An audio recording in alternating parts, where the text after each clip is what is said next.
হ্যাঁ এই 7 মণ তুললাম এই সপ্তাহে। আবার একটা ধরুন স্টিচ বন্ধ কর। তাই বল। তাই আসসালামু আলাইকুম। একটু ওয়ালাইকুম আসসালাম। হক ভাই কেমন আছেন? আলহামদুলিল্লাহ ভালো আছি ভাই।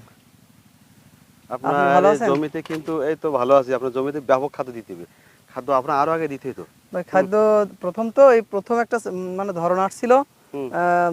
এই এক সপ্তাহের মধ্যে আমি প্রায় 7 মণ বেগুন তুলেছি আল্লাহর রহমতে। হ্যাঁ এক সপ্তাহ এক ভিতরে। সপ্তাহের ভিতরে এই কারণে গাছে একটু মানে একটু ডাউন দেখা যাচ্ছে, কিন্তু এই দেখেন ডোক ছেড়ে আবার এই দেখেন নতুন জালি ধরা শুরু হয়ে গেছে। দেখেন প্রত্যেকটা ক্ষেত্রে জালি আপনার এসে এই গেছে। খাদ্য কিন্তু কমই যাচ্ছে, হ্যাঁ? আজকে দিছি। খাদ্য সব সময় গাছ কালো রাখতে হবে। সব ঠিক আছে সময়। ঠিক আছে আর এই পটাশের পরিমাণ একটু বেশি দেবেন, হ্যাঁ? ঠিক আছে ঠিক আছে। এই সপ্তাহে কি সার দিয়েছেন? এই 10 কেজি তিউনিশিয়া দিছি আজকে, হুম। আর 5 কেজি পটাশ দিছি। আবার এই যে কতটুকু জমি এটা? সালফার দিছি, ইউরিয়া দিছি 3 কেজি। কতটুকু জমি? 10 কাঠা। 10 কাঠা জমিতে আপনার পটাশ সার একটু বেশি করে দিতে হতো, হ্যাঁ? হুম, পটাশ সার বেশি করে দেওয়ার চেষ্টা করবেন। ঠিক আছে।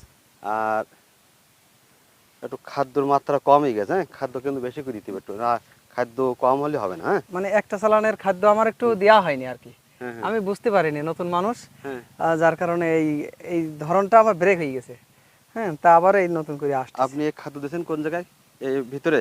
না এই বাইরে দিছি। না না খাদ্য দেবেন, হ্যাঁ? হুম, এই দেখেন এই গাছ ছাড়া এই 4 আঙুল বা 1 বিঘা জায়গা রেখে হ্যাঁ এখানে খাদ্য দিতে আবার ঢেকে দেবে এইভাবে। এখানে হিউমিক অ্যাসিড দিয়েছিলাম, হুম আর এই যে এনপিকেএস দিয়েছিলাম, হুম হুম। ওইটা ধরছে তাই গাছের এই অবস্থা। আর আজকে তো সার দিছি। আর আরো আগে আরো কালো ছিল। হ্যাঁ আরো আগে কালো ছিল। তারপরেও সার দেবেন এই এর ভিতর দিয়ে দেবেন। ঠিক আছে সারের সেক্ষেত্রে অবশ্যই কম হবে, হ্যাঁ? ঠিক আছে। হুম হুম। তুই খড় কিও দিছিস?